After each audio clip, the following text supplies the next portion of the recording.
haunting me? Why are you haunting me? Though you're not near to me, you chain me, restrain me, so I'm never free. What a life! I'm filled with storm and strife. Though we are far apart, I see you, I hear you, you're still in my heart. Although I try to find someone new to love, I swear by the stars above, you come between us, haunting me. Why keep on haunting me if it can never be? Release me, and stop haunting me.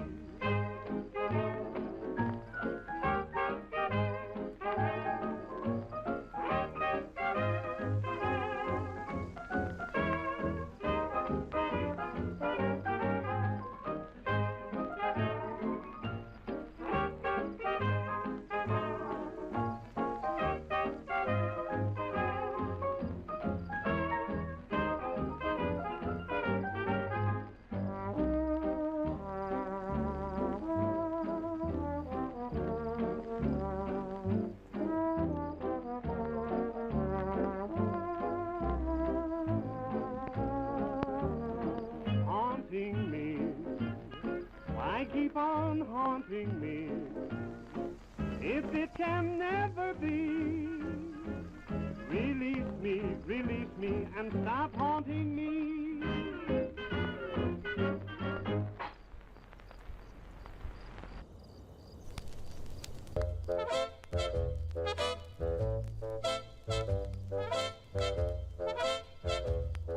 Gremlins, goblins, ghosts and ghouls, black cats, witches, and their brooms, carved pumpkins, costumes, capes and plumes, candles blooming warm in rooms, vampire velvet, polished fangs, chapel bells with iron clangs, mummies wrapped in linen bands, scarecrows wave their straw-stitched hands, lanterns rise and torches gleam, masks in motion, moonlit stream, candy rustles, capes unseen, trick or treat, it's Halloween.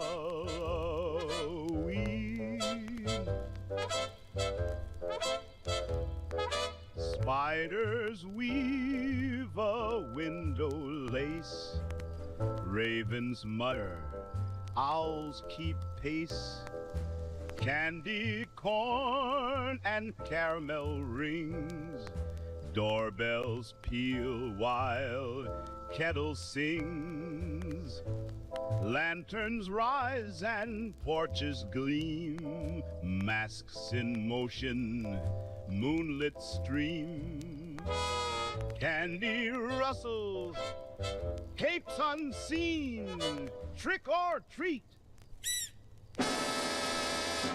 it's Halloween.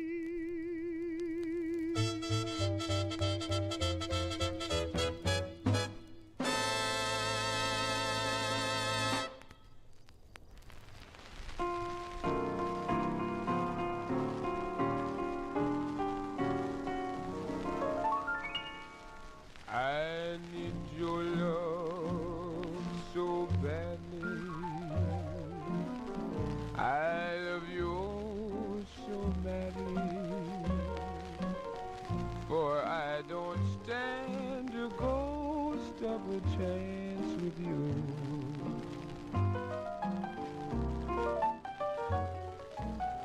I thought at last I'd found you,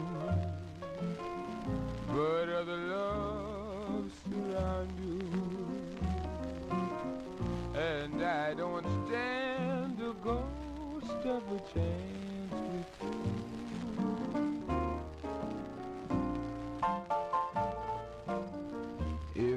surrender just for a tender kiss or two, you might discover I am the lover meant for you. I'll be true, but what's the good of scheming? I know I must be dreaming,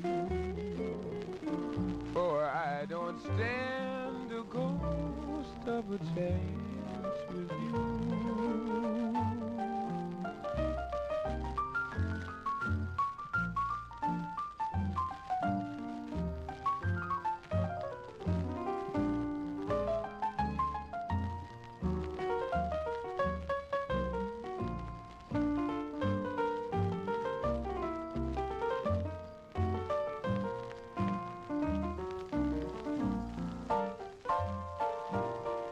If you surrender just for a tender kiss or two,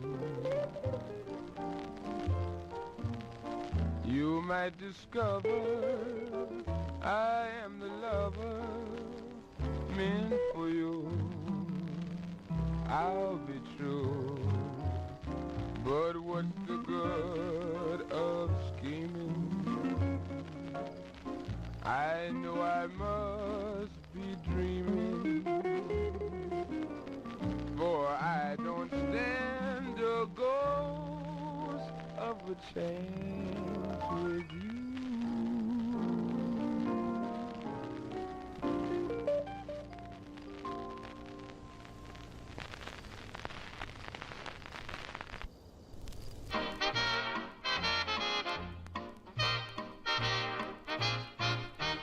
Porch light low in autumn air, pumpkin grin with candle flare, windows wink and timbers sigh, black cat slips and passes by.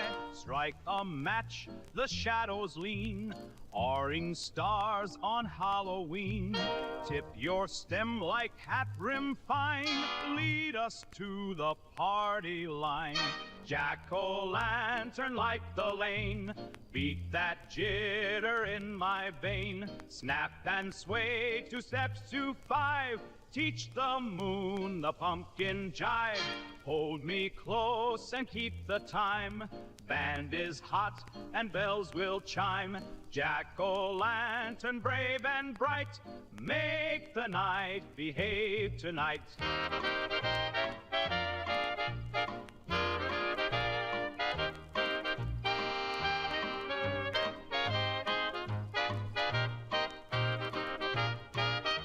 Church clock murmurs close to 1, leaves parade like brass and drum. Curtains tremble, floors complain, still your glow keeps fear in chain. Whisper, darling, don't you fret, every worry's cooler set. With that ember grin of gold, we get fearless, young and bold. Jack-o'-lantern light the lane, spin that chorus once again. Snap and sway 2 steps to 5, pumpkin prince, we're feeling alive. Hold me close and keep the time, till the dawn begins to climb. Jack-o'-lantern brave and bright, kiss the dark and crown the night.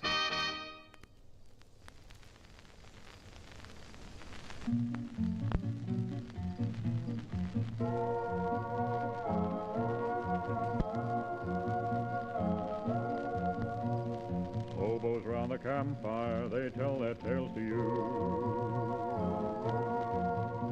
They sound so fantastic, you can't believe they're true.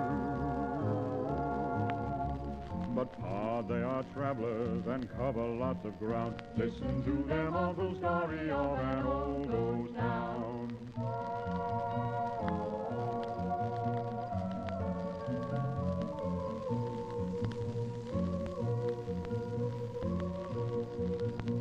The streets are deserted, the buildings tumbling down.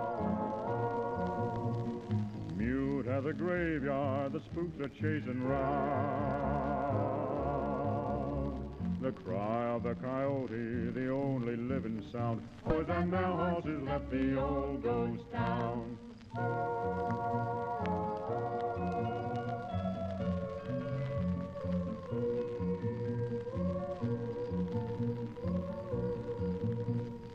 There stands the old saloon where they drank from noon to noon. Never a thought about tomorrow. Odor of green perfume gone forever from the room. Laughter and song have turned to sorrow. No law and order, the sheriff has gone west. Outlaws cross the border with bullets in their chest. Boot Hill is deserted, on the map it can't be found. That's the ending of the story of an old ghost town.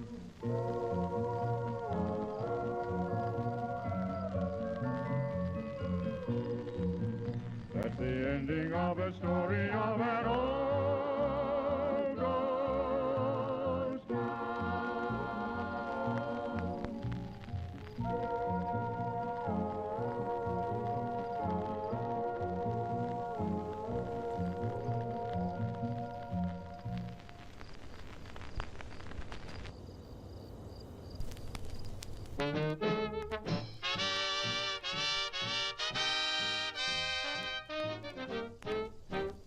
Midnight slips its satin coat, street lamp hums a single note, curtains shiver, candles boast, ooky spooky, eerie ghost, powder prints across the rug, phonograph gives velvet hug, doorknob turns without a host, ooky spooky, eerie ghost, whisper boo and keep it closed, tap the floor from post to post, window panes and rafters toast, ooky spooky, eerie ghost.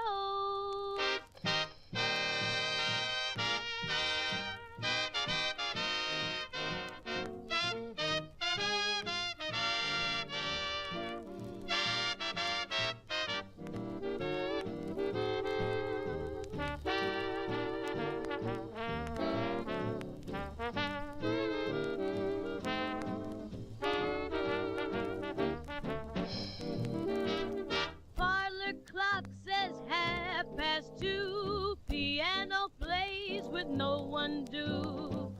Teacups ring and quiet rose, silver breath on winter rose. Porch swing sways, the hinges croak, fireplace threads a ribbon smoke. Through the keyhole, soft as coast, ooky, spooky, eerie ghost. Whisper boo and keep it close. Tap the floor from post to post. Moonlight marks the final boast. Ooky, spooky, eerie ghost.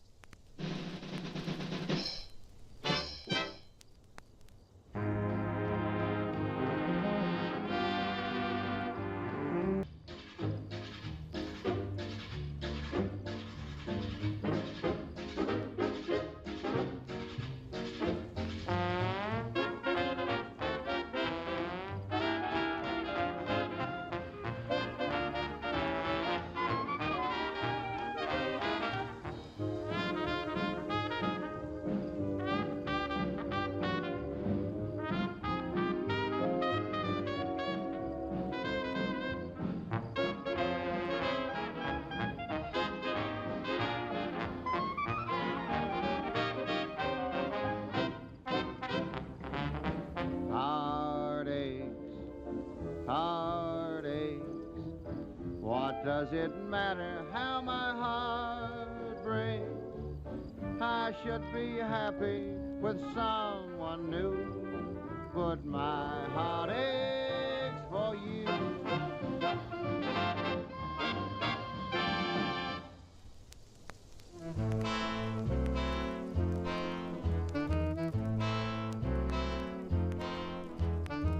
Midnight slips its satin coat. Street lamp hums a single note. Curtains shiver, candles boast. Spooky, spooky, eerie ghost. Powder prints across the rug. Phonograph gives velvet hug. Doorknob turns without a host. Spooky, spooky, eerie ghost. Whisper boo and keep it close. Tap the floor from post to post. Window panes and rafters toast. Spooky, spooky, eerie ghost.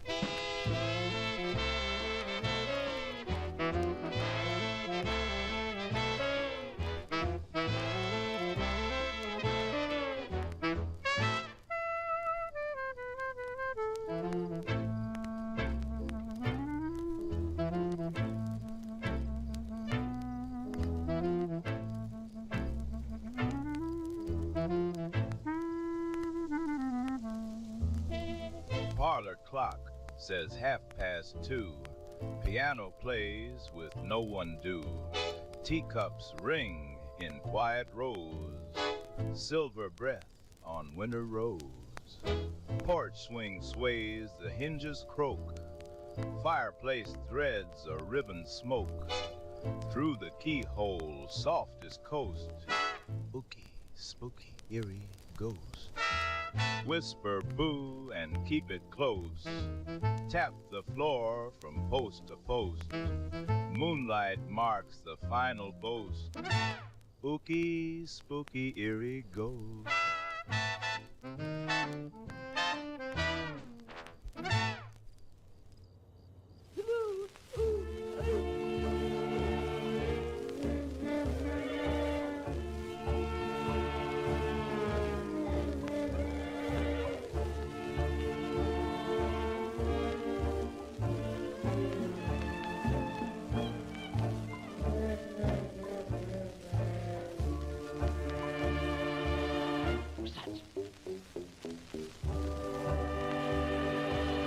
What's that?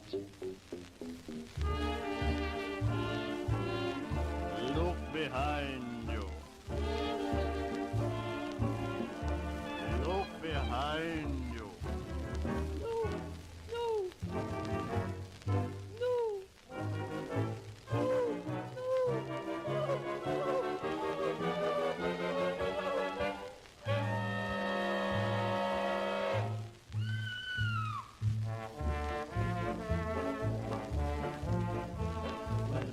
Squeak and the windows creak and the ceilings leak and the roof's antique and you hear a shriek and your legs feel weak.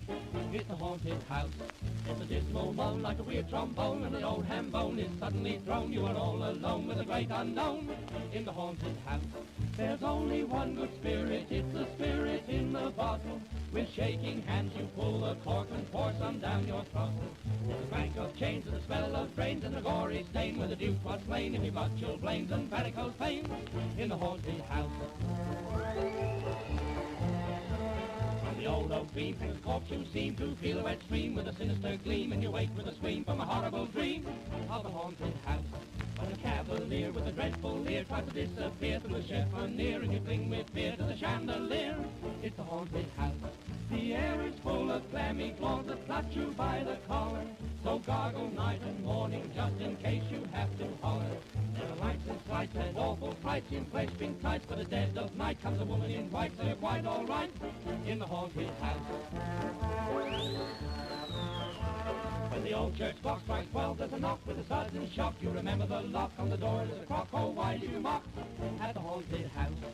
Black as pitch and your eyeballs twitch in the darkest niche. It's a dirty witch and the lighting switch is out of reach in the haunted house. When the slavey spills the gravy, why is she so pallid? Something poked her in the pantry when she fed the salad. I feel with dread, yes, I'm nearly dead. I saw a head underneath my bed. Come out if you can, I can do with a man. In the haunted house.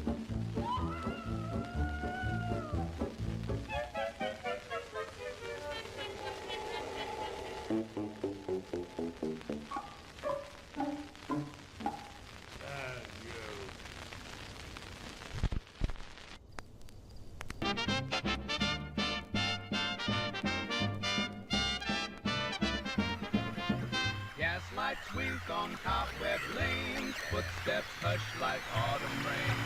Velvet kicks in midnight black, shadows slip and don't look back. No reflections in the black.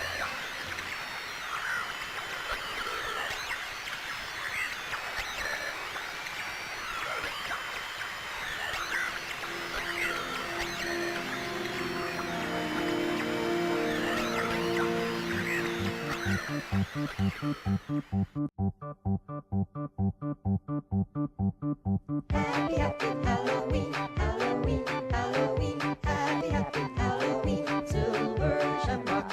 Happy, happy Halloween, Halloween, Halloween. Happy, happy Halloween, silver shamrock.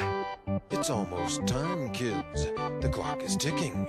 Be in front of your TV sets for the Horathon. And remember the big giveaway at 9. Don't miss it. And don't forget to wear your masks. The clock is ticking. It's almost time. Happy, happy Halloween, Halloween, Halloween. Happy, happy Halloween, silver shamrock. Happy, happy Halloween, Halloween, Halloween. Happy, happy Halloween, silver shamrock.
Good evening, boys and girls, and creatures of all kinds.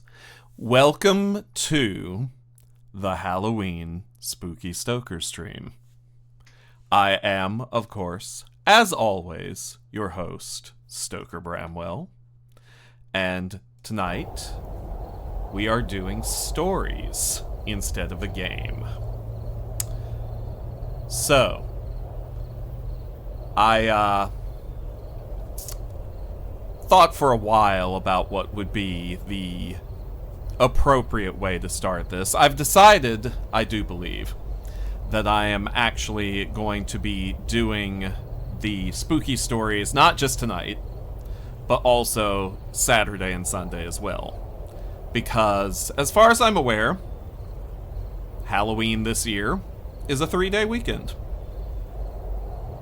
Of course, for me, Halloween never truly ends, but that's beside the point. But tonight I decided to bring, to do one that had been, you know, something I had considered, something that had been suggested before, but when we were doing this in Rick's streams, but it was simply too long to do for one of his streams. But since we had multiple readers trying to do multiple stories, but since it's just me doing the one story, I think I can handle it. So tonight we are doing an all-time classic, one which I'm sure many of you have heard or read before, but it's been a number of years since I've actually read this. And I've never read it out loud before, so this is going to be a new experience for all of us. We are doing The Legend of Sleepy Hollow by Washington Irving. So, without further ado, or a don't, or a maybe, let's begin. Take myself a quick swig of hydration.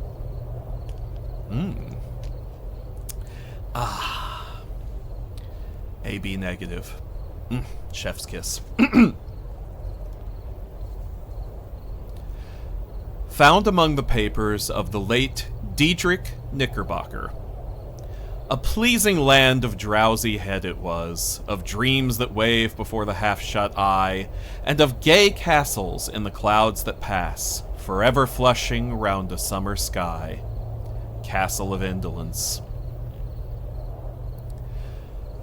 In the bosom of one of those spacious coves which indent the eastern shore of the Hudson, at that broad expanse of the river denominated by the ancient Dutch navigators the Tappan Zee, and where they always prudently shortened sail and implored the protection of St. Nicholas when they crossed, there lies a small market town or rural port, which by some is called Greensburg, but which is more generally and properly known by the name of Tarrytown. This name was given, we are told, in former days by the good housewives of the adjacent country, from the inveterate propensity of their husbands to linger about the village tavern on market days. Be that as it may, I do not vouch for the fact, but merely advert to it, for the sake of being precise and authentic. Not far from this village, perhaps about 2 miles, there is a little valley, or rather lap of land among high hills, which is one of the quietest places in the whole world. A small brook glides through it, with just murmur enough to lull one to repose, and the occasional whistle of a quail or tapping of a woodpecker is almost the only sound that ever breaks in upon the uniform tranquility. I recollect that, when a stripling, my first exploit in squirrel shooting was in a grove of tall walnut trees that shades one side of the valley. I had wandered into it at noontime, when all nature is peculiarly quiet, and was startled by the roar of my own gun, as it broke the Sabbath stillness around and was prolonged and reverberated by the angry echoes. If ever I should wish for a retreat whither I might steal from the world and its distractions, and dream quietly away the remnant of a troubled life, I know of none more promising than this little valley. From the listless repose of the place and the peculiar character of its inhabitants, who are descendants from the original Dutch settlers, this sequestered glen has long been known by the name of Sleepy Hollow, and its rustic lads are called the Sleepy Hollow Boys throughout all the neighboring country. A drowsy, dreamy influence seems to hang over the land and to pervade the very atmosphere. Some say that the place was bewitched by a high German doctor during the early days of the settlement. Others that an old Indian chief, the prophet or wizard of his tribe, held his powwows there before the country was discovered by Master Hendrik Hudson. Certain it is, the place still continues under the sway of some witching power that holds a spell over the minds of the good people, causing them to walk in a continual reverie. They are given to all kinds of marvelous beliefs, are subject to trances and visions, and frequently see strange sights and hear music and voices in the air.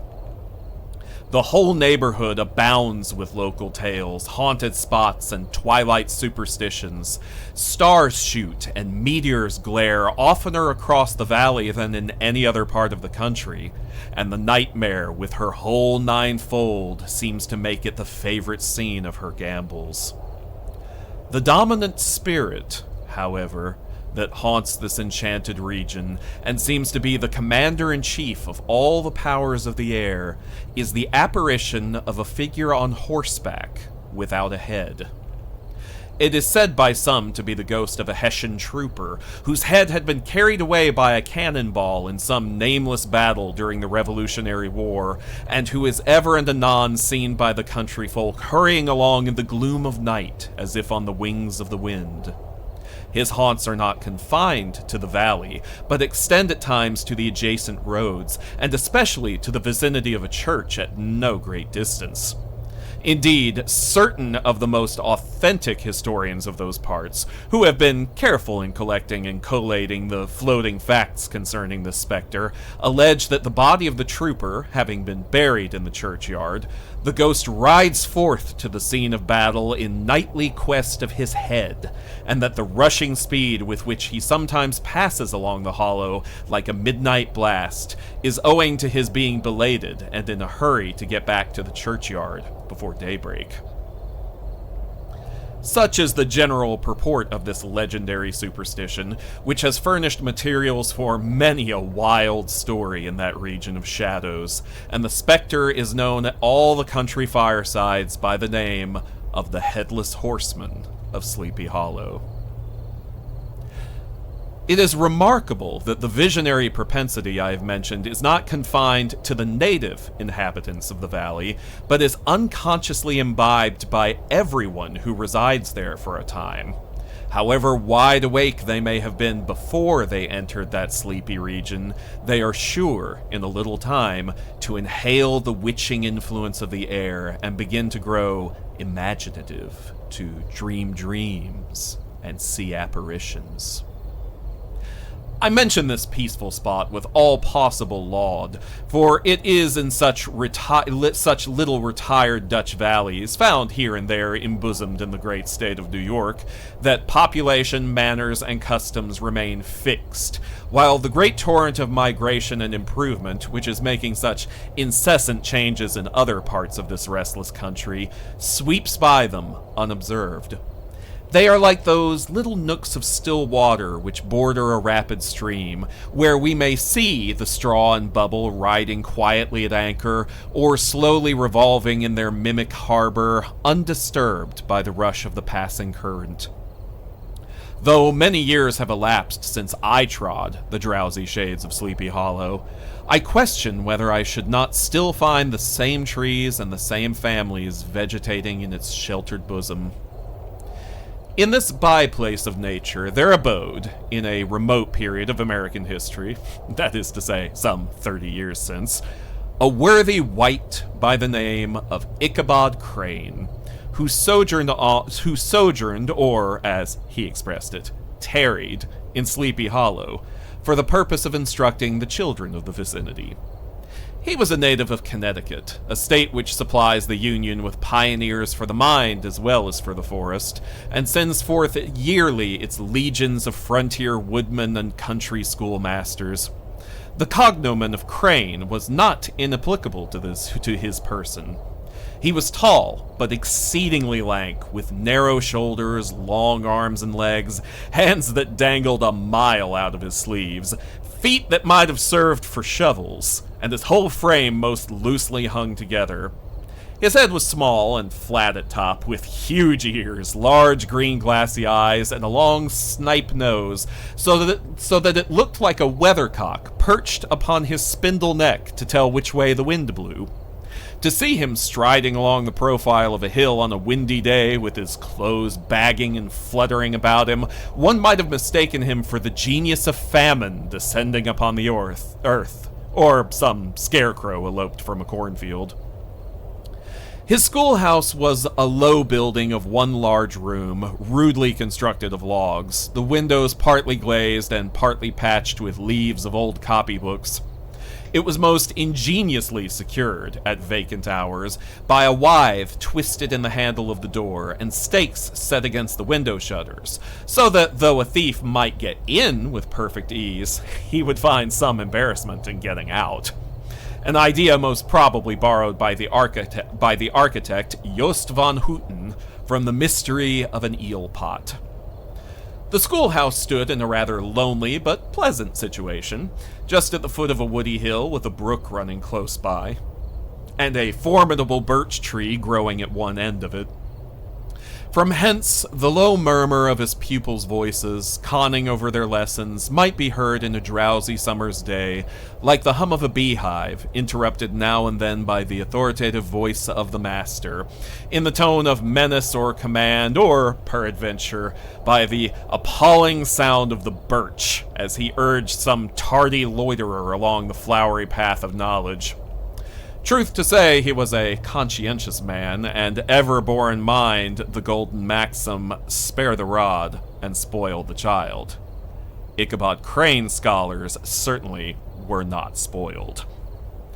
I would not have it imagined, however, that he was one of those cruel potentates of the school who joy in the smart of their subjects. On the contrary, he administered justice with discrimination rather than severity, taking the burden off the backs of the weak and laying it on those of the strong. Your mere puny stripling that winced at the least flourish of the rod was passed by with indulgence, but the claims of justice were satisfied by inflicting a double portion on some little tough, wrong-headed, broad-skirted Dutch urchin who sulked and swelled and grew dogged and sullen beneath the birch.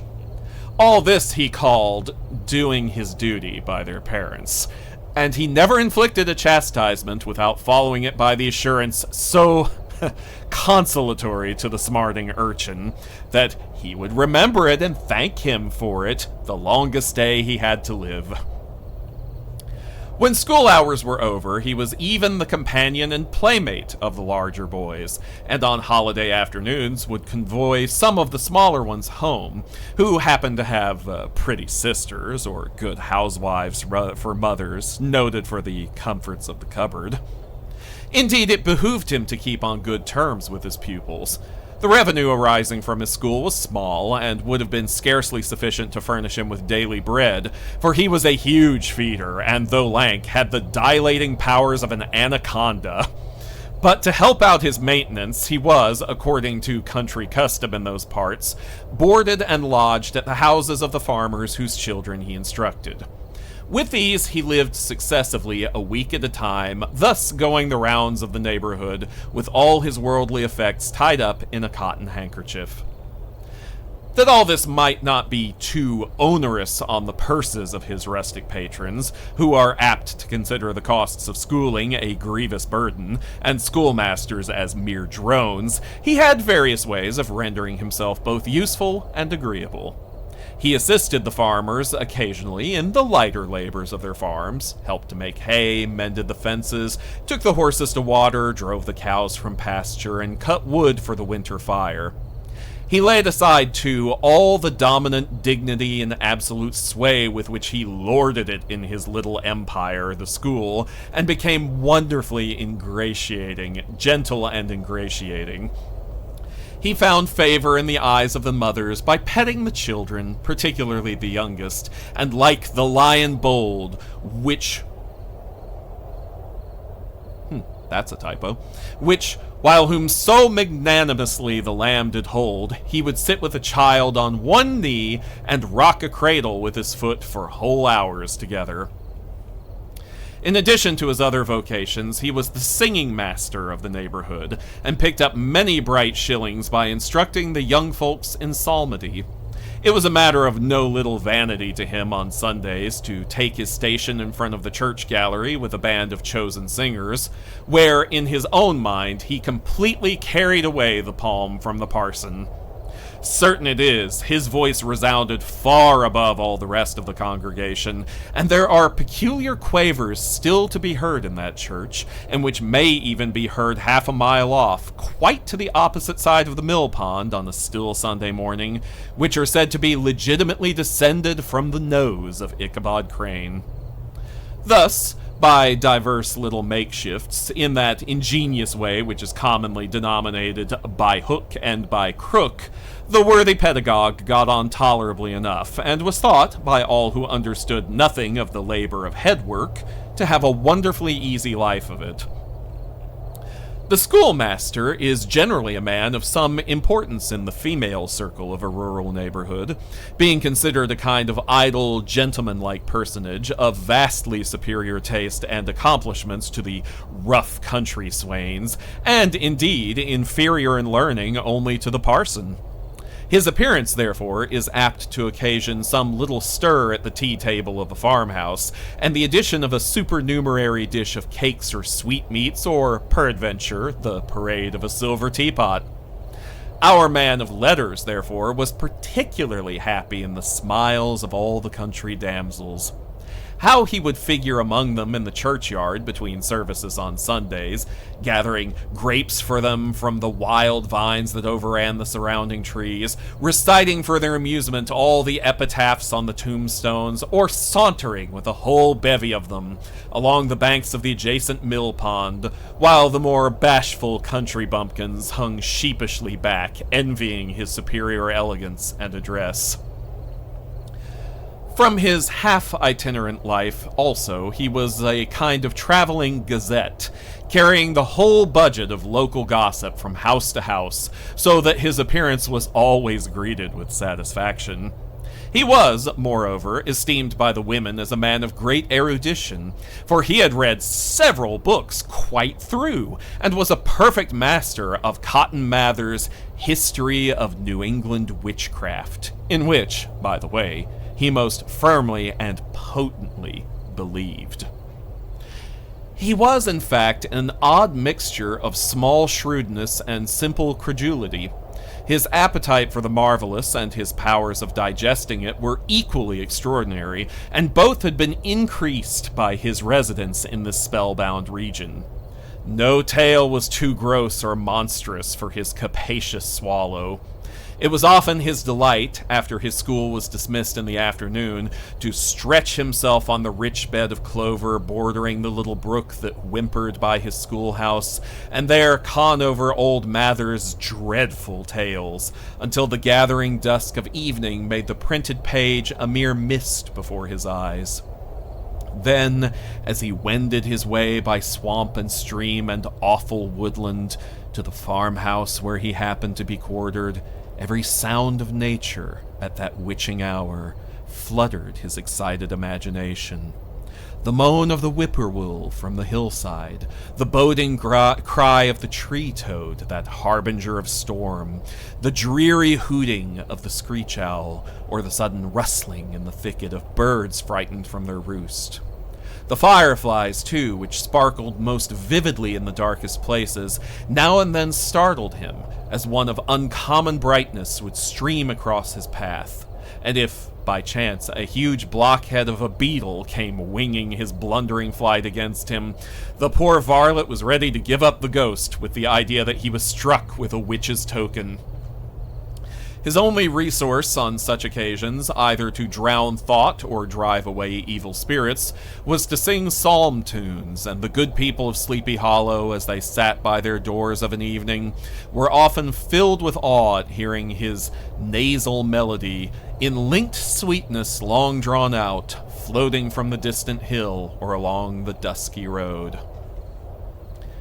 Another of his sources of fearful pleasure was to pass long winter evenings with the old Dutch wives, as they sat spinning by the fire with a row of apples roasting and spluttering among the hearth, and listened to their marvelous tales of ghosts and goblins and haunted fields and haunted brooks and haunted bridges and haunted houses, and particularly of the Headless Horseman, or Galloping Hessian of the Hollow, as they sometimes called him. He would delight them equally by his anecdotes of witchcraft, and of the direful omens and portentous sights and sounds in the air, which prevailed in the earlier times of Connecticut, and would frighten them woefully with speculations upon comets and shooting stars, and with the alarming fact that the world did absolutely turn round, and that they were half the time topsy-turvy. But if there was a pleasure in all this, while snugly cuddling in the chimney corner of a chamber that was all of a ruddy glow from the crackling wood fire, and where, of course, no spectre dared to show its face, it was dearly purchased by the terrors of his subsequent walk homewards. What fearful shapes and shadows beset his path amidst the dim and ghastly glare of a snowy night! With what wistful look did he eye every trembling ray of light streaming across the waste fields from some distant window! How often was he appalled by some shrub covered with snow which, like a sheeted spectre, beset his very path! How often did he shrink with curdling awe at the sound of his own steps on the frosty crust beneath his feet, and dread to look over his shoulder, lest he behold some uncouth being tramping close behind him. And how often was he thrown into complete dismay by some rushing blast howling among the trees, in the idea that it was the galloping Hessian on one of his nightly scourings. All these, however, were mere terrors of the night, phantoms of the mind that walk in darkness, and though he had seen many spectres in his time, and been more than once beset by Satan in diverse shapes in his lonely perambulations, yet daylight put an end to all these evils, and he would have passed a pleasant life of it in spite of the devil and all his works, if his path had not been crossed by a being that causes more perplexity to mortal man than ghosts, goblins, and the whole race of witches put together, and that was a woman. Among the musical disciples who assembled one evening in each week to receive his instructions in psalmody was Katrina von Tassel, the daughter and only child of a substantial Dutch farmer. She was a blooming lass of fresh 18, plump as a partridge, ripe and melting and rosy-cheeked as one of her father's peaches, and universally famed not merely for her beauty, but her vast expectations. She was withal a little of a coquette, as might be perceived even in her dress, which was a mixture of ancient and modern fashions, as most suited to set off her charms. She wore the ornaments of pure yellow gold, which her great-great-grandmother had brought over from Saardam, the tempting stomacher of the olden time, and withal a provokingly short petticoat, to display the prettiest foot and ankle in the country round. Ichabod Crane had a soft and foolish heart towards the sex, and it is not to be wondered at that so tempting a morsel soon found favor in his eyes, more especially after he had visited her in her paternal mansion. Old Baltus Van Tassel was a perfect picture of a thriving, contented, liberal-hearted farmer.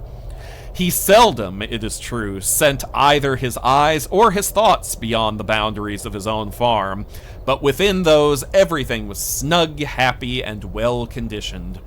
He was satisfied with his wealth, but not proud of it, and piqued himself upon the hearty abundance rather than the style in which he lived.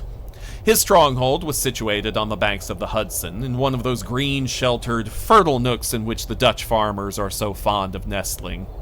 A great elm tree spread its broad branches over it, at the foot of which bubbled up a spring of the softest and sweetest water in a little well formed of a barrel, and then stole sparkling away through the grass to a neighboring brook that babbled along among alders and dwarf willows. Hard by the farmhouse was a vast barn that might have served for a church, every window and crevice of which seemed bursting forth with the treasures of the farm. The flail was busily resounding within it from morning to night. Swallows and martins skimmed twittering about the eaves, and rows of pigeons, some with one eye turned up as if watching the weather, some with their heads under their wings or buried in their bosoms, and others swelling and cooing and bowing about their dames, were enjoying the sunshine on the roof. Sleek, unwieldy porkers were grunting in the repose and abundance of their pens, from which sallied forth, now and then, troops of suckling pigs, as if to sniff the air. A stately squadron of snowy geese were riding in an adjoining pond, convoying whole fleets of ducks. Regiments of turkeys were gobbling through the farmyard, and guinea fowls fretting about it like ill-tempered housewives with their peevish, discontented cry. Before the barn door strutted the gallant cock, that pattern of a husband, a warrior, and a fine gentleman, clapping his burnished wings and crowing in the pride and gladness of his heart, sometimes tearing up the earth with his feet, and then generously calling his ever-hungry family of wives and children to enjoy the rich morsel which he had discovered.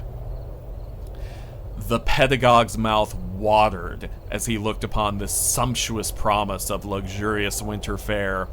In his devouring mind's eye, he pictured to himself every roasting pig running about with a pudding in his belly and an apple in his mouth. The pigeons were snugly put to bed in a comfortable pie and tucked in with a coverlet of crust. The geese were swimming in their own gravy, and the ducks pairing cozily in dishes like snug married couples with a decent competency of onion sauce. In the porkers, he saw carved out the future sleek side of bacon and juicy relishing ham. Not a turkey but he beheld daintily trussed up with its gizzard under its wing, and, peradventure, a necklace of savory sausages. And even bright Chanticleer himself lay sprawling on his back in a side dish with uplifted claws, as if craving that quarter which his chivalrous spirit disdained to ask while living. As the enraptured Ichabod fancied all this, and as he rolled his great green eyes over the fat meadowlands, the rich fields of wheat, of rye, of buckwheat, and Indian corn, and the orchards burdened with ruddy fruit, which surrounded the warm tenement of Van Tassel, his heart yearned after the damsel who was to inherit these domains, and his imagination expanded with the idea how they might readily be turned into cash, and the money invested in immense tracts of wild land and shingle palaces in the wilderness. Nay, his busy fancy already realized his hopes, and presented to him the blooming Katrina with a whole family of children mounted on the top of a wagon loaded with household trumpery, with pots and kettles dangling beneath, and he beheld himself bestriding a pacing mare with a colt at her heels, setting out for Kentucky, Tennessee, or the Lord knows where. When he entered the house, the conquest of his heart was complete.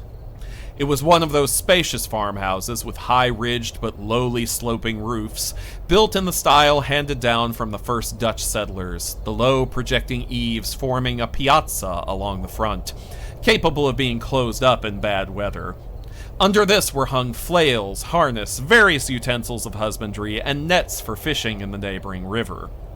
Benches were built along the sides for summer use, and a great spinning wheel at one end, and a churn at the other, showed the various uses to which this important porch might be devoted.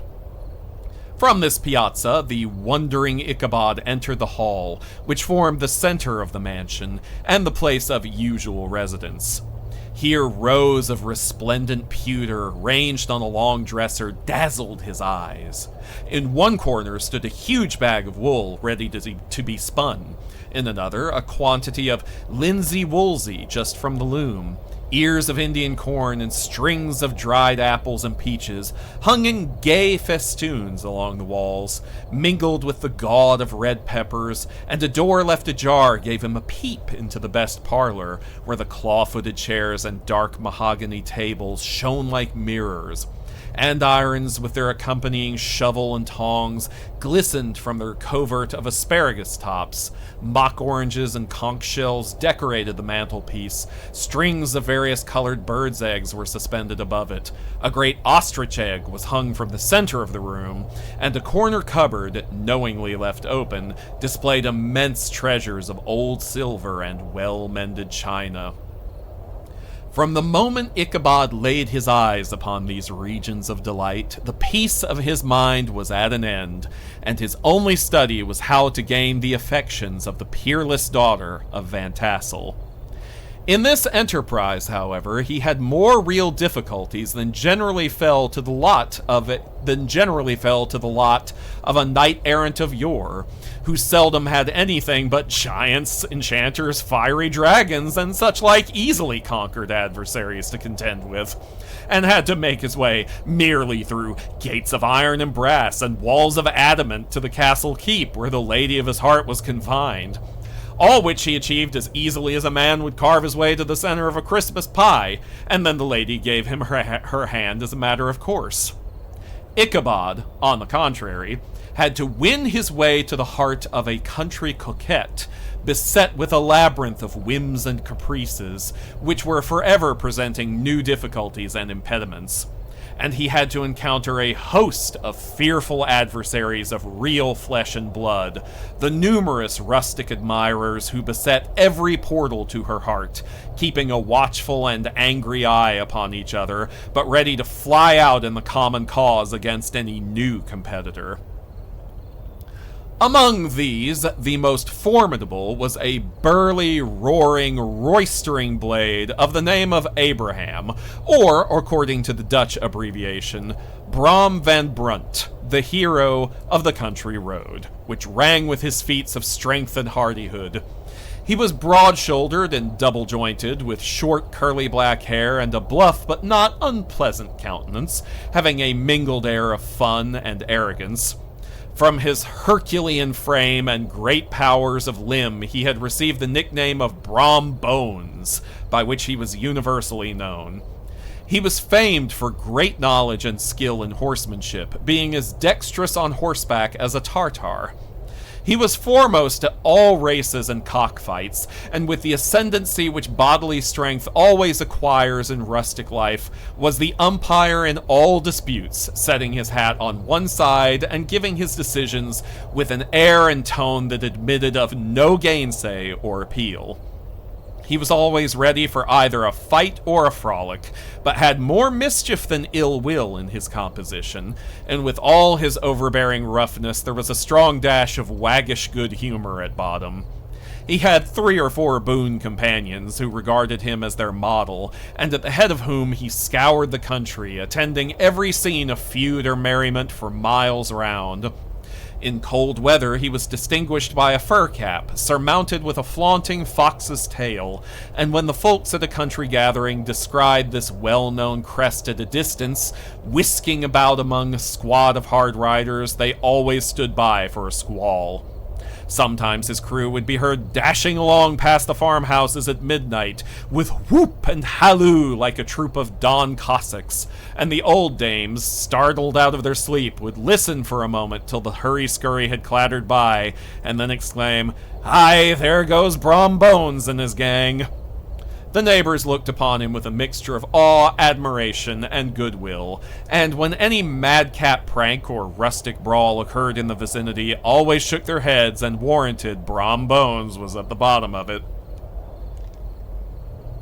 This rantipole hero had for some time singled out the blooming Katrina for the object of his uncouth gallantries, and though his amorous toyings were something like the gentle caressments and endearments of a bear, yet it was whispered that she did not altogether discourage his hopes.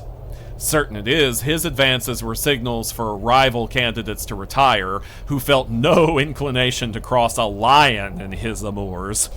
Insomuch that when his horse was seen tied to Van Tassel's paling on a Sunday night, a sure sign that his master was courting, or as it is termed, sparking within, all other suitors passed by in despair and carried the war into other quarters. Such was the formidable rival with whom Ichabod Crane had to contend, and considering all things, a stouter man than he would have shrunk from the competition, and a wiser man would have despaired. He had, however, a happy mixture of pliability and perseverance in his nature. He was in form and spirit like a supple jack, yielding but tough.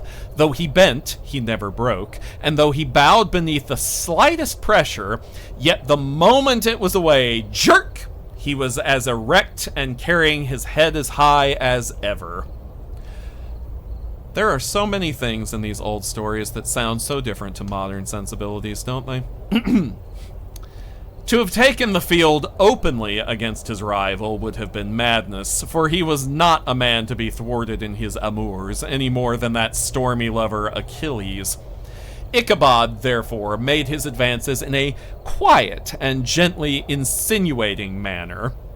Under cover of his character of singing master, he made frequent visits at the farmhouse.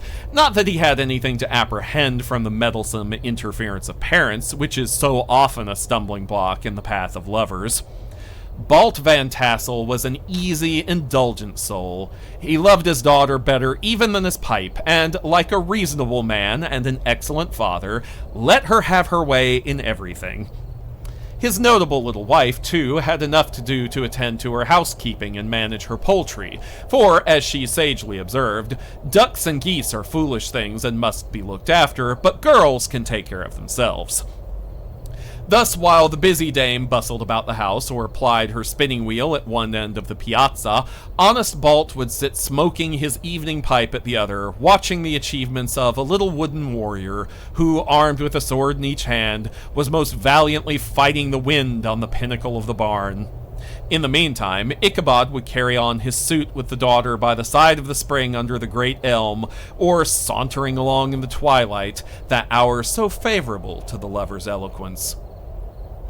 I profess not to know how women's hearts are wooed and won. To me, they have always been matters of riddle and admiration. Some seem to have but one vulnerable point or door of access, while others have 1,000 avenues and may be captured in 1,000 different ways. It is a great triumph of skill to gain the former, but a still greater proof of generalship to maintain possession of the latter, for man must battle for his fortress at every door and window. He who wins 1,000 common hearts is therefore entitled to some renown, but he who keeps undisputed sway over the heart of a coquette is indeed a hero. Certain it is, this was not the case with the redoubtable Brom Bones. And from the moment Ichabod Crane made his advances, the interests of the former evidently declined. His horse was no longer seen tied to the palings on Sunday nights, and a deadly feud gradually arose between him and the preceptor of Sleepy Hollow. Brom, who had a degree of rough chivalry in his nature, would fain have carried matters to open warfare and have settled their pretensions to the lady, according to the mode of those most concise and simple reasoners, the knights-errant of yore, by single combat. But Ichabod was too conscious of the superior might of his adversary to enter the lists against him. He had overheard a boast of Bones that he would double the schoolmaster up and lay him on a shelf of his own schoolhouse, and he was too wary to give him an opportunity. There was something extremely provoking in this obstinately pacific system. It left Brom no alternative but to draw upon the funds of rustic waggery in his disposition, and to play off boorish practical jokes upon his rival. Ichabod became the object of whimsical persecution to Bones and his gang of rough riders. They harried his hitherto peaceful domains, smoked out his singing school by stopping up the chimney, broke into the schoolhouse at night in spite of its formidable fastenings of withe and window stakes, and turned everything topsy-turvy, so that the poor schoolmaster began to think all the witches in the country held their meetings there. But what was still more annoying, Brom took all opportunities of turning him into ridicule in the presence of his mistress, and had a scoundrel dog whom he taught to whine in the most ludicrous manner, and introduced as a rival of Ichabod's to instruct her in psalmody. In this way, matters went on for some time, without producing any material effect on the relative situations of the contending powers. On a fine autumnal afternoon, Ichabod, in pensive mood, sat enthroned on the lofty stool from whence he usually watched all the concerns of his little literary realm. In his hand he swayed a ferule, that scepter of despotic power. The birch of justice reposed on 3 nails behind the throne, a constant terror to evildoers, while on the desk before him might be seen sundry contraband articles and prohibited weapons detected upon the persons of idle urchins, such as half-munched apples, pop guns, whirligigs, fly cages, and whole legions of rampant little paper gamecocks. Apparently, there had been some appalling act of justice recently inflicted, for his scholars were all busily intent upon their books, or slyly whispering behind them with one eye kept upon the master, and a kind of buzzing stillness reigned throughout the schoolroom. It was suddenly interrupted by the appearance of, oh, okay, well, we are getting into old-timey language here. It was suddenly interrupted by the appearance of a Negro in tow cloth jacket and trousers, a round-crowned fragment of a hat like the cap of Mercury, and mounted on the back of a ragged, wild, half-broken colt, which he managed with a rope by way of halter. He came clattering up to the school door with an invitation to Ichabod to attend a merrymaking or quilting frolic to be held that evening at Mynheer von Tassel's, and having delivered his message with that air of importance and I need another swig of water.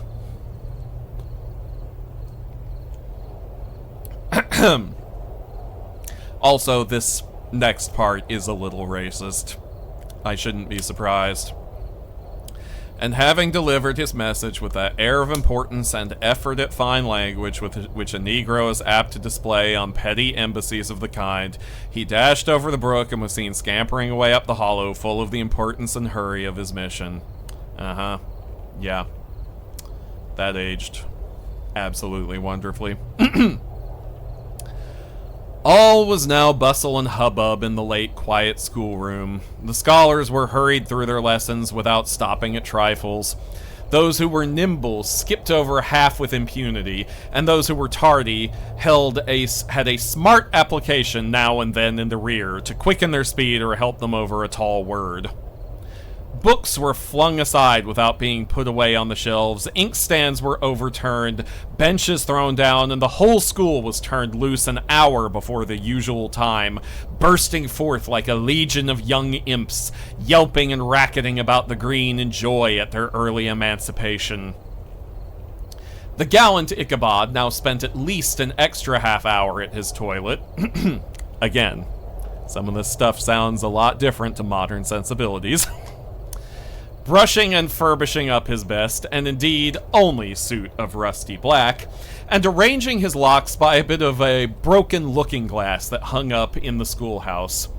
That he might make his appearance before his mistress in the true style of a cavalier, he borrowed a horse from the farmer with whom he was domiciliated, a clerical Dutchman of the name of Hans van Ripper, and thus gallantly mounted, issued forth like a knight-errant in quest of adventures. But it is meet I should, in the true spirit of romantic story, give some account of the looks and equipments of my hero and his steed. The animal he bestrode was a broken-down plow horse that had outlived almost everything but its viciousness. He was gaunt and shagged, with a ewe-neck and a head like a hammer. His rusty mane and tail were tangled and knotted with burrs. One eye had lost its pupil and was glaring and spectral, but the other had the gleam of a genuine devil in it. Still, he must have had fire and metal in his day, if we may judge from the name he bore of Gunpowder. He had, in fact, been a favorite steed of his master's, the choleric Von Ripper, who was a furious rider and had infused, very probably, some of his own spirit into the animal. For old and broken down as he looked, there was more of the lurking devil in him than in any young filly in the country.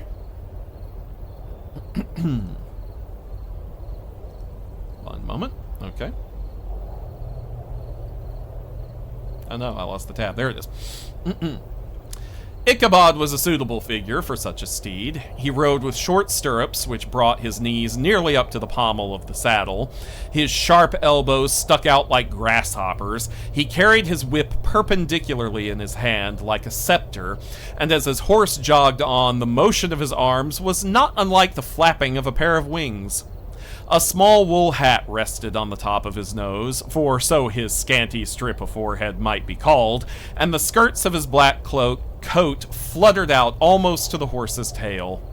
Such was the appearance of Ichabod and his steed as they shambled out of the gate to Hans von Ripper, and it was altogether such an apparition as is seldom to be met with in broad daylight. It was, as I have said, a fine autumnal day. The sky was clear and serene, and nature wore that rich and golden livery with which we always associate with the idea of abundance. The forests had put on their sober brown and yellow, while some trees of the tenderer kind had been nipped by the frosts into brilliant dyes of orange, purple, and scarlet. Streaming files of wild ducks began to make their appearance high in the air. The bark of the squirrel might be heard from the groves of beech and hickory nuts, and the pensive whistle of the quail at intervals from the neighboring stubble field. The small birds were taking their farewell banquets. In the fullness of their revelry, they fluttered, chirping and frolicking from bush to bush and tree to tree, capricious from the very profusion and variety around them. There was the honest cock-robin, the favorite game of stripling sportsmen, with its loud, querulous note, and the twittering blackbirds flying in sable clouds, and the golden-winged woodpecker with his crimson crest, his broad, black gorget, and splendid plumage, and the cedar bird with its red-tipped wings and yellow-tipped tail and its little Montero cap of feathers, and the blue jay, that noisy coxcomb, in his gay light blue coat and white underclothes, screaming, chattering, nodding and bobbing and bowing, and pretending to be on good terms with every songster of the grove. As Ichabod jogged slowly on his way, his eye, ever open to every symptom of culinary abundance, ranged with delight over the treasures of jolly autumn. On all sides he beheld vast store of apples, some hanging in oppressive opulence on the trees, some gathered into baskets and barrels for the market, others heaped up in rich piles for the cider press. Farther on, he beheld great fields of Indian corn with its golden ears peeping from their leafy coverts, and holding out the promise of cakes and hasty pudding, and the yellow pumpkins lying beneath them, turning up their fair round bellies to the sun, and giving ample prospects of the most luxurious of pies. And anon he passed the fragrant buckwheat fields, breathing the odor of the beehive, and as he beheld them, soft anticipation stole over his mind of dainty slapjacks, well buttered and garnished with honey or treacle by the delicate little dimpled hand of Katrina Van Tassel.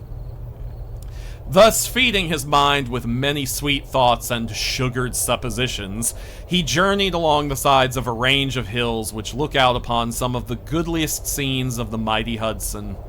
The sun gradually wheeled his broad disk down in the west. The wide bosom of the Tappan Zee lay motionless and glassy, excepting that here and there a gentle undulation waved and prolonged the blue shadow of the distant mountain. A few amber clouds floated in the sky without a breath of air to move them. The horizon was of a fine golden tint, changing gradually into a pure apple green, and from that into the deep blue of the mid-heaven. A slanting ray lingered on the woody crests of the precipices that overhung some parts of the river, giving greater depth to the dark gray and purple of their rocky sides. A sloop was loitering in the distance, dropping slowly down with the tide, her sail hanging uselessly against the mast, and as the reflection of the sky gleamed along the still water, it seemed as if the vessel was suspended in the air. It was toward evening that Ichabod arrived at the castle of the Herr von Tassel, which he found thronged with the pride and flower of the adjacent country. Old farmers, a spare, leathern-faced race, in homespun coats and breeches, blue stockings, huge shoes, and magnificent pewter buckles. Their brisk, withered little dames in close-crimped caps, long-waisted short gowns, homespun petticoats with scissors and pincushions and gay calico pockets hanging on the outside. buxom lasses, almost as antiquated as their mothers, excepting where a straw hat, a fine ribbon, or perhaps a white frock gave symptoms of city innovation. The sons in short, square-skirted coats with rows of stupendous brass buttons, and their hair generally queued in the fashion of the times, especially if they could procure an eel skin for the purpose, it being esteemed throughout the country as a potent nourisher and strengthener of the hair. Well, that's one thing I've never tried on my hair, I'll say that much. Damn it. Spilled my water. At least didn't get the keyboard. Brombones, however, was the hero of the scene, having come to the gathering on his favorite steed, Daredevil, a creature, like himself, full of mettle and mischief, and which no one but himself could manage. He was, in fact, noted for preferring vicious animals, given to all kinds of tricks which kept the rider in constant risk of his neck, for he held a tractable, well-broken horse as unworthy of a lad of spirit. Fain would I pause to dwell upon the world of charms that burst upon the enraptured gaze of my hero as he entered the state parlor of Van Tassel's mansion. Not those of the bevy of buxom lasses with her luxurious display of red and white, but the ample charms of a genuine Dutch country tea table. Okay, hang on, y'all. I gotta get some papers out of the way of this water. Gee whiz. Ugh, what a disaster.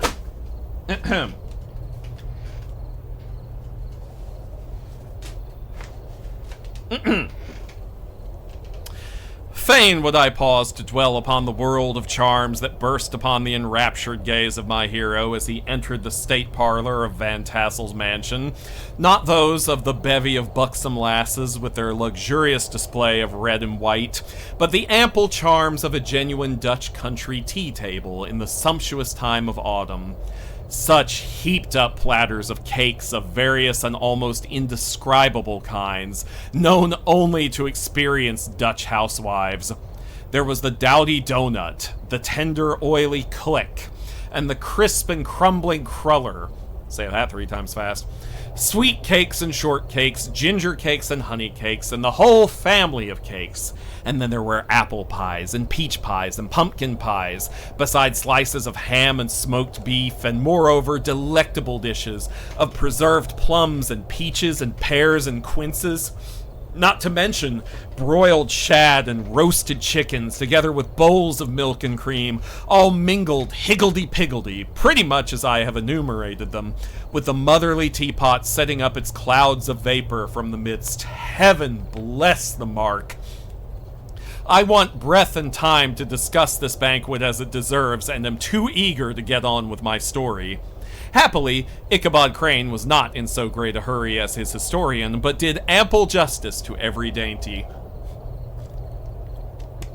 He was a kind and thankful creature, whose heart dilated in proportion as his skin was filled with good cheer, and whose spirits rose with eating as some men's do with drink. He could not help, too, rolling his large eyes round him as he ate, and chuckling with the possibility that he might one day be lord of all this scene of almost unimaginable luxury and splendor. Then, he thought, how soon he'd turn his back upon the old schoolhouse, snap his fingers in the face of Hans von Ripper and every other... Hang on, I need to check the etymology of a word to see if it is racist.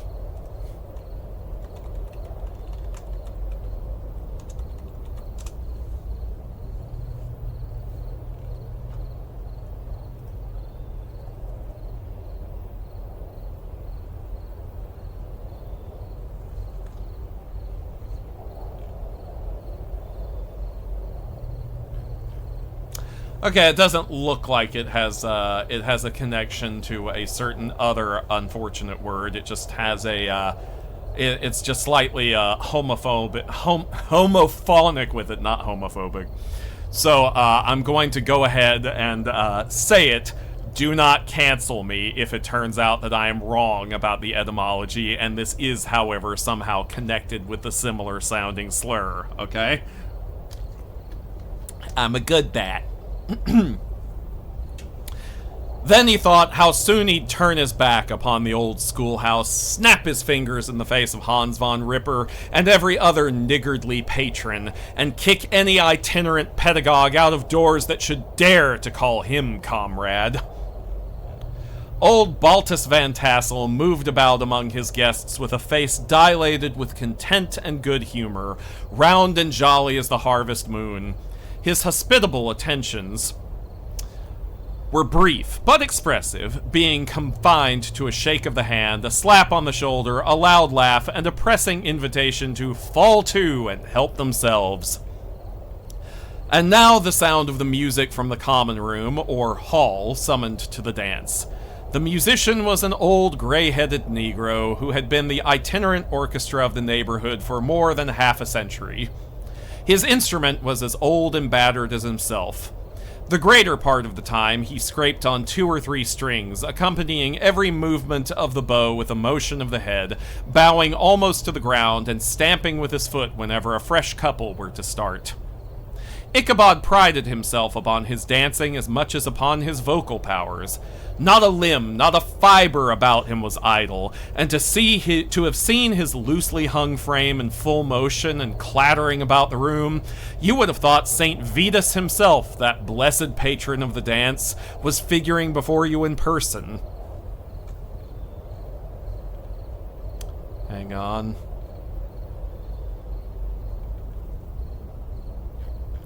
Man, these old-timey descriptions of black people, I swear to God.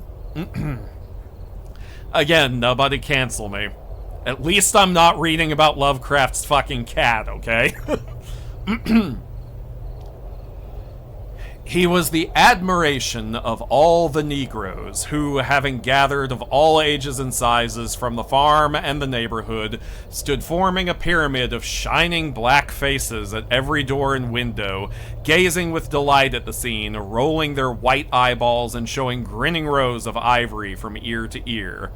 Yes, the black people get to gather around and look inside the room that they're not allowed into and admire how good the white guy is at dancing. Moving on. How could the flogger of urchins be otherwise than animated and joyous? The lady of his heart was his partner in the dance, and smiling graciously in reply to all his amorous oglings. Amorous oglings is such a wonderful combination of words.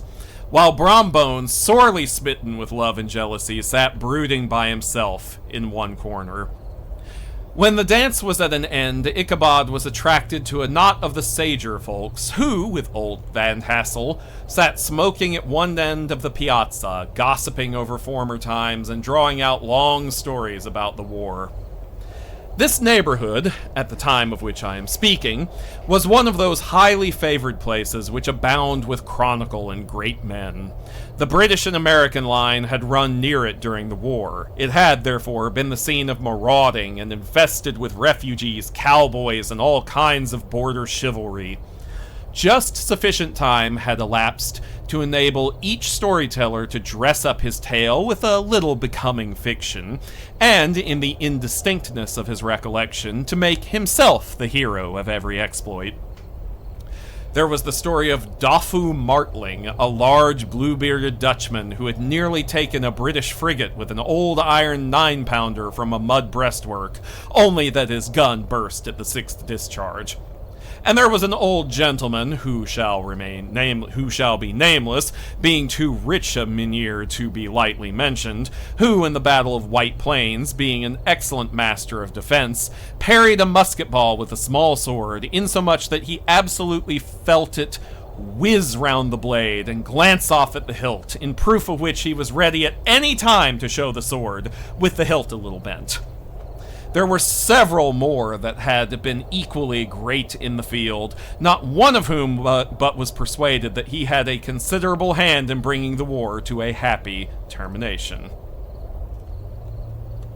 Oops. What does that word mean?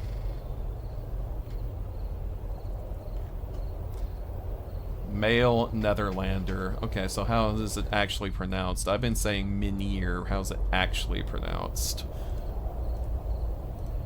Meneer. Meneer? Okay. Alright, Meneer. Let's remember that. Me. Because I'm sure it'll show up at least one more time in this story. But all these were nothing to the tales of ghosts and apparitions that succeeded. The neighborhood is rich in legendary treasures of the kind. Local tales and superstitions thrive best in these sheltered, long-settled retreats, but are trampled underfoot by the shifting throng that forms the population of most of our country places. Besides, there is no encouragement for ghosts in most of our villages, for they have scarcely had time to finish their first nap and turn themselves in their graves before their surviving friends have traveled away from the neighborhood, so that when they turn out at night to walk their rounds, they have no acquaintances left to call upon. This is perhaps the reason why we so seldom hear of ghosts, except in our long-established Dutch communities.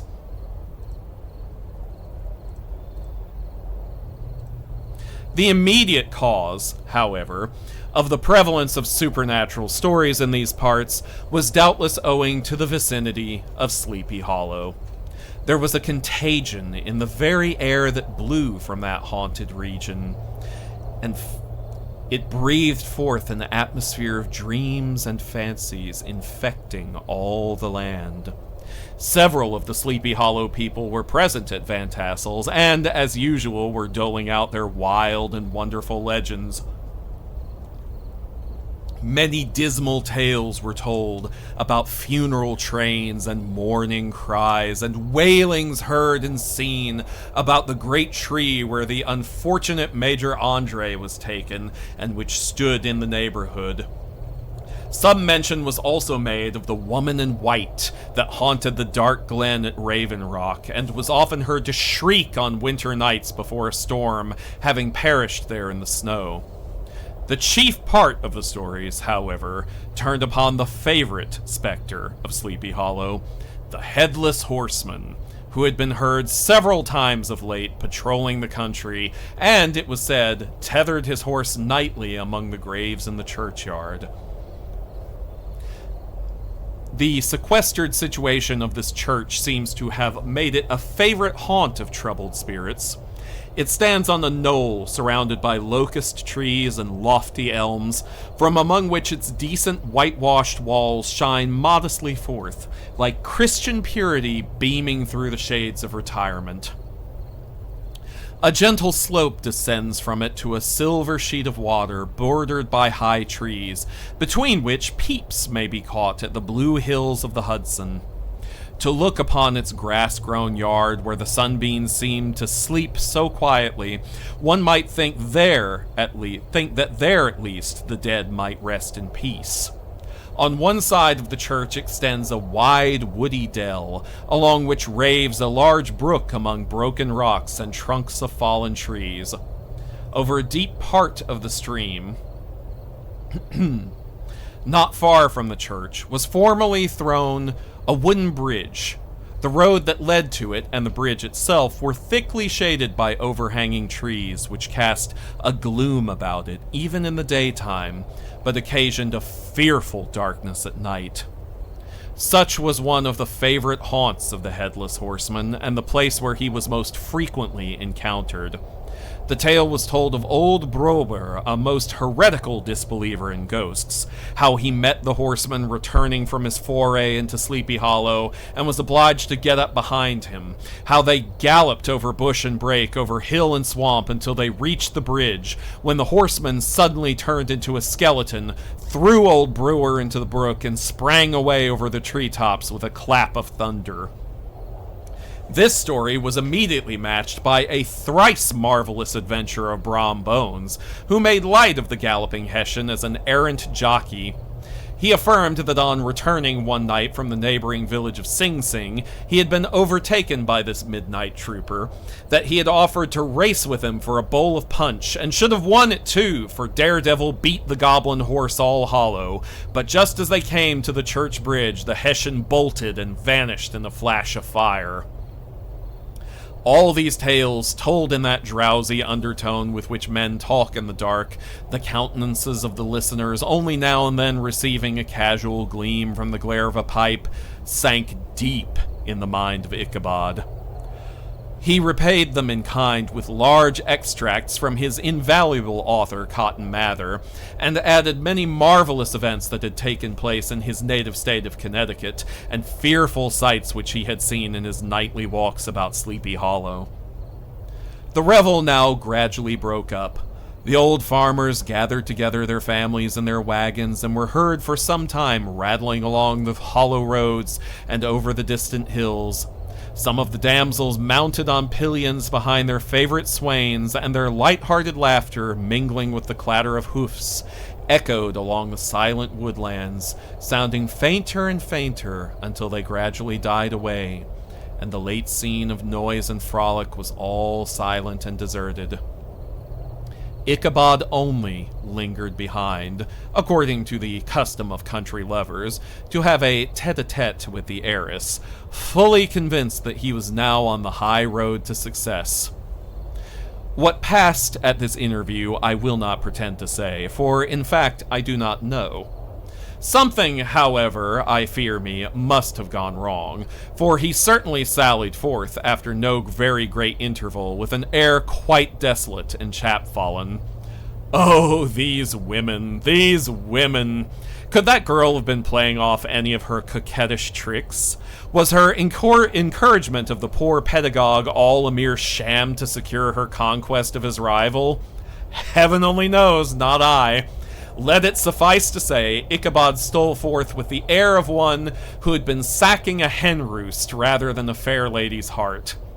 Without looking to the right or left to notice the scene of rural wealth on which he had so often gloated, he went straight to the stable, and with several hearty cuffs and kicks roused his steed most uncourteously from the comfortable quarters in which he was soundly sleeping, dreaming of mountains of corn and oats, and whole valleys of timothy and clover.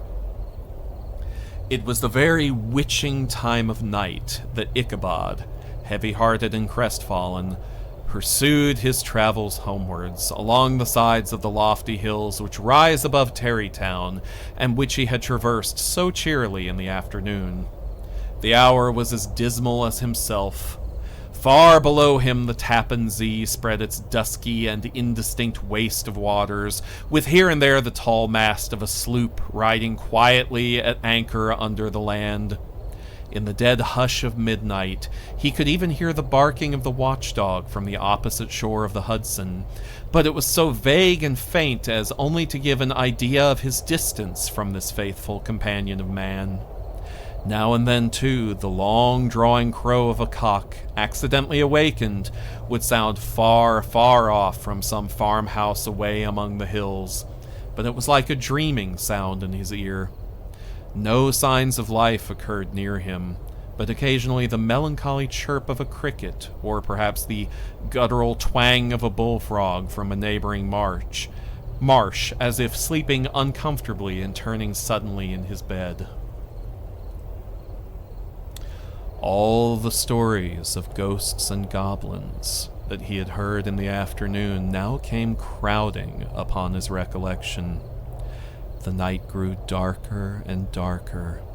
The stars seemed to sink deeper in the sky, and driving clouds occasionally hid them from his sight. He had never felt so lonely and dismal. He was, moreover, approaching the very place where many of the scenes of the ghost stories had been laid. In the center of the road stood an enormous tulip tree, which towered like a giant above all the other trees of the neighborhood, and formed a kind of landmark.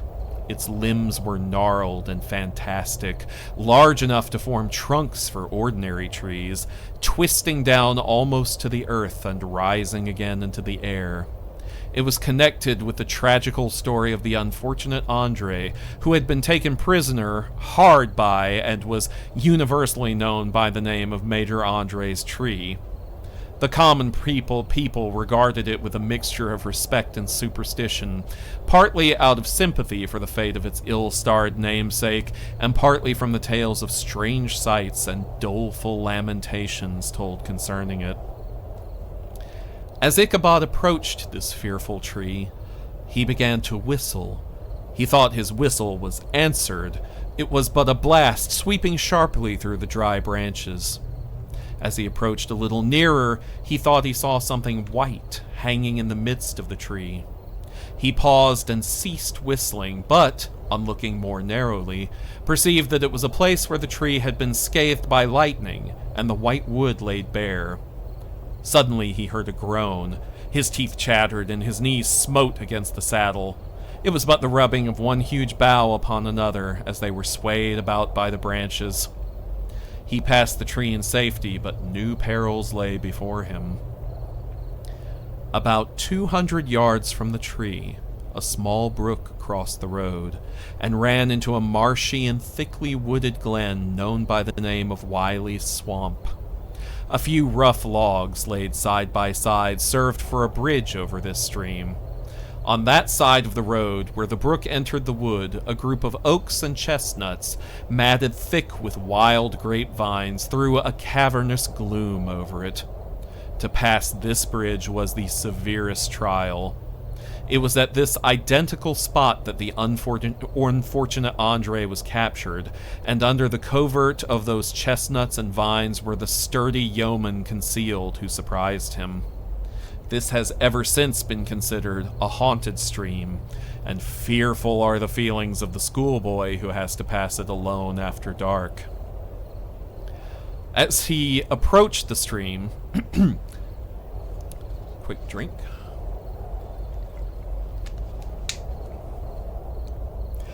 As he approached the stream, his heart began to thump. He summoned up, however, all his resolution, gave his horse half a score of kicks in the ribs, and attempted to dash briskly across the bridge. But instead of starting forward, the perverse old animal made a lateral movement and ran broadside against the fence. Ichabod, whose fears increased with the delay, jerked the reins on the other side and kicked lustily with the contrary foot. It was all in vain. His steed started, it is true, but it was only to plunge to the opposite side of the road into a thicket of brambles and alder bushes. The schoolmaster now bestowed both whip and heel upon the starveling ribs of old Gunpowder, who dashed forward, snuffling and snorting, but came to a stand just by the bridge, with a suddenness that had nearly sent his rider sprawling over his head. Just at this moment, a splashy tramp by the side of the bridge caught the sensitive ear of Ichabod. In the dark shadow of the grove, on the margin of the brook, he beheld something huge, misshapen, and towering. It stirred not, but seemed gathered up in the gloom, like some gigantic monster ready to spring upon the traveler. The hair of the affrighted pedagogue rose upon his head with terror. What was to be done? To turn and fly was now too late, and besides, what chance was there of escaping ghost or goblin, if such it was, which could ride upon the wings of the wind? Summoning up, therefore, a show of courage, he demanded in stammering accents, "Who are you?" He received no reply. He repeated his demand in a still more agitated voice. Still there was no answer. Once more he cudgeled the sides of the inflexible Gunpowder, and, shutting his eyes, broke forth with involuntary fervor into a psalm tune. Just then, the shadowy object of alarm put itself in motion, and with a scramble and a bound stood at once in the middle of the road. Though the night was dark and dismal, yet the form of the unknown might now in some degree be ascertained. He appeared to be a horseman of large... Oh, hey, Roo-Crew Raid, thank you guys. He appeared to be a horseman of large dimensions and mounted on a black horse of powerful frame. He made no offer of molestation or sociability, but kept aloof on one side of the road, jogging along on the blind side of old Gunpowder, who had now got over his fright and waywardness. Ichabod, who had no relish for this strange midnight companion, and bethought himself of the adventure of Brom Bones with the galloping Hessian, now quickened his steed in hopes of leaving him behind. The stranger, however, quickened his horse to an equal pace. Ichabod pulled up and fell into a walk, thinking to lag behind. The other did the same. His heart began to sink within him. He endeavored to resume his psalm tune, but his parched tongue clove to the roof of his mouth, and he could not utter a stave. There was something in the moody and dogged silence of this pertinacious companion that was mysterious and appalling. It was soon fearfully accounted for. On mounting a rising ground which brought the figure of his fellow traveler in relief against the sky, gigantic in height and muffled in a cloak, Ichabod was horror-struck on perceiving that he was headless. But his horror was still more increased on observing that the head, which should have rested in his shoulders, was carried before him on the pommel of his saddle. His terror rose to desperation. He rained a shower of kicks and blows upon Gunpowder, hoping by a sudden movement to give his companion the slip, but the spectre started full jump with him. Away then they dashed through thick and thin, stones flying and sparks flashing at every bound. Ichabod's flimsy garments fluttered in the air as he stretched his long, lank body away over his horse's head in the eagerness of his flight. They had now reached the road which turns off to Sleepy Hollow, but Gunpowder, who seemed possessed with a demon, instead of keeping up it, made an opposite turn and plunged headlong downhill to the left. This road leads through a sandy hollow shaded by trees for about a quarter of a mile, where it crosses the bridge famous in goblin story, and just beyond swells the green knoll on which stands the whitewashed church. As yet the panic of the steed had given his unskillful rider an apparent advantage in the chase, but just as he had got halfway through the hollow, the girths of the saddle gave way and he felt it slipping from under him. He seized it by the pommel and endeavored to hold it firm, but in vain, and he had just time to save himself by clasping old Gunpowder round the neck when the saddle fell to the earth, and he heard it trampled underfoot by his pursuer. For a moment, the terror of Hans von Ripper's wrath passed across his mind, for it was his Sunday saddle, but this was no time for petty fears. The goblin was hard on his haunches, and, unskillful rider that he was, he had much ado to maintain his seat, sometimes slipping on one side, sometimes on another, and sometimes jolted on the high ridge of his horse's backbone with a violence that he verily feared would cleave him asunder. An opening in the trees now cheered him with the hopes that the church bridge was at hand. The wavering reflection of a silver star in the bosom of the brook told him that he was not mistaken. He saw the walls of the church dimly glaring under the trees beyond. He recollected the place where Brom Bones' ghostly competitor had disappeared. If I can but reach that bridge, thought Ichabod, I am safe. Just then he heard the black steed panting and blowing close behind him. He even fancied that he felt his hot breath. Another convulsive kick in the ribs, and old Gunpowder sprang upon the bridge. He thundered over the resounding planks. He gained the opposite side, and now Ichabod cast a look behind to see if his pursuer should vanish, according to rule, in a flash of fire and brimstone. Just then, he saw the goblin rising in his stirrups, and in the very act of hurling his head at him. Ichabod endeavored to dodge the horrible missile, but too late. It encountered his cranium with a tremendous crash. He was tumbled headlong into the dust, and Gunpowder, the black steed, and the goblin rider passed by like a whirlwind. The next morning, the old horse was found without his saddle, and with the bridle under his feet, soberly cropping the grass at his master's gate. Ichabod did not make his appearance at breakfast. Dinner hour came, but no Ichabod. The boys assembled at the schoolhouse and strolled idly about the banks of the brook, but no schoolmaster. Hans von Ripper now began to feel some uneasiness about the fate of poor Ichabod and his saddle.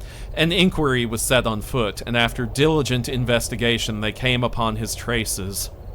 In one part of the road leading to the church was found the saddle trampled in the dirt, the tracks of horses' hoofs deeply dented in the road, and evidently at furious speed, were traced to the bridge, beyond which, on the bank of a broad part of the brook, where the water ran deep and black, was found the hat of the unfortunate Ichabod, and close beside it, a shattered pumpkin. The brook was searched, but the body of the schoolmaster was not to be discovered. Hans von Ripper, as executor of his estate, examined the bundle which contained all his worldly effects.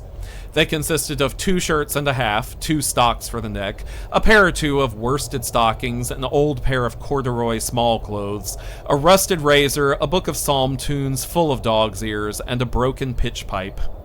As to the books and furniture of the schoolhouse, they belonged to the community, excepting Cotton Mathers's History of Witchcraft, a New England almanac, and a book of dreams and fortune-telling, in which last was a sheet of foolscap much scribbled and blotted in several fruitless attempts to make a copy of verses in honor of the heiress of Van Tassel. These magic books and the poetic squall were forthwith consigned to the flames by Hans von Ripper, who from that time forward determined to send his children no more to school, observing that he never knew any good come of this same reading and writing. Whatever money the schoolmaster possessed, and he had received his quarter's pay but a day or 2 before, he must have had about his person at the time of his disappearance. The mysterious event caused much speculation at the church on the following Sunday. Knots of gazers and gossips were collected in the churchyard, at the bridge, and at the spot where the hat and pumpkin had been found. The stories of Brewer, of Bones, and a whole budget of others were called to mind, and when they had diligently considered them all and compared them with the symptoms of the present case, they shook their heads and came to the conclusion that Ichabod had been carried off by the galloping Hessian. As he was a bachelor and in nobody's debt, nobody troubled his head any more about him. The school was removed to a different quarter of the hollow, and another pedagogue reigned in his stead. It is true, an old farmer, who had been down to New York on a visit several years after, and from whom this account of the ghostly adventure was received, brought home the intelligence that Ichabod Crane was still alive, that he had left the neighborhood partly through fear of the goblin and Hans von Ripper, and partly in mortification at having been suddenly dismissed by the heiress, that he had changed his quarters to a distant part of the country, had kept school and studied law at the same time, had been admitted to the bar, turned politician, electioneered, written for the newspapers, and finally had been made a justice of the 10-pound court. Brom Bones, too, who shortly after his rival's disappearance conducted the blooming Katrina in triumph to the altar, was observed to look exceedingly knowing whenever the story of Ichabod was related, and always burst into a hearty laugh at the mention of the pumpkin, which led some to suspect that he knew more about the matter than he chose to tell.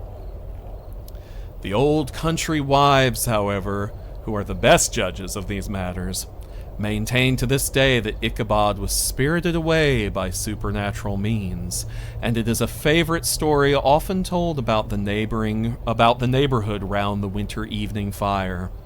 The bridge became more than ever an object of superstitious awe, and that may be the reason why the road has been altered of late years, so as to approach the church by the border of the mill pond.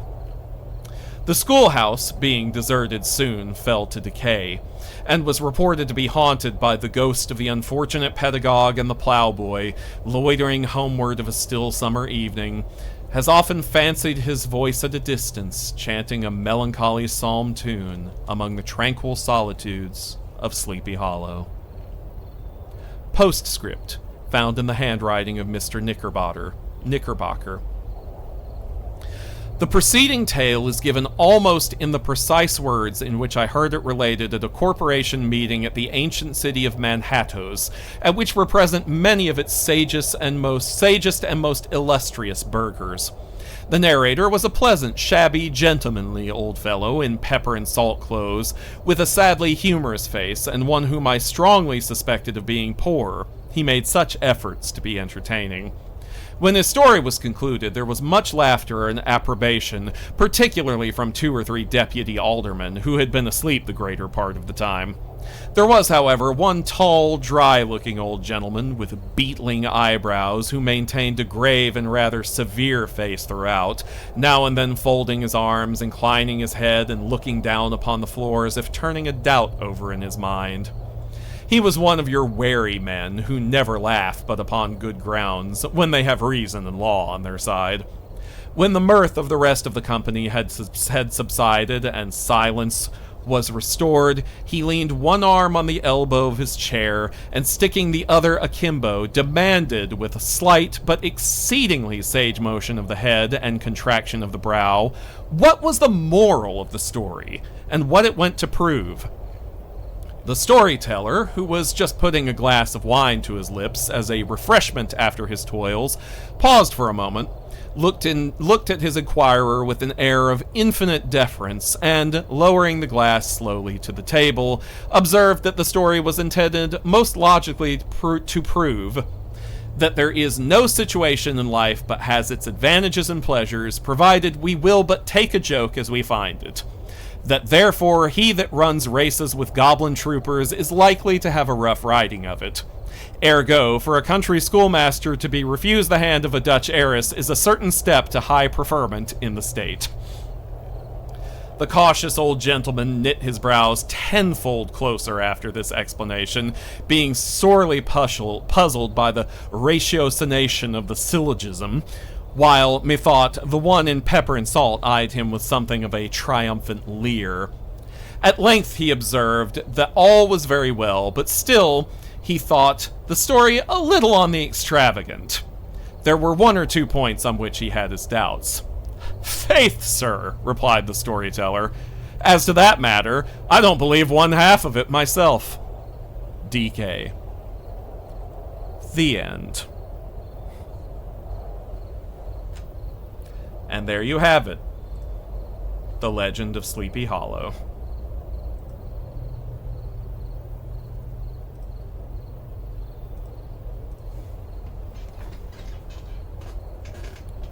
Also, yes, I do feel that the postscript might be Irving making fun of himself.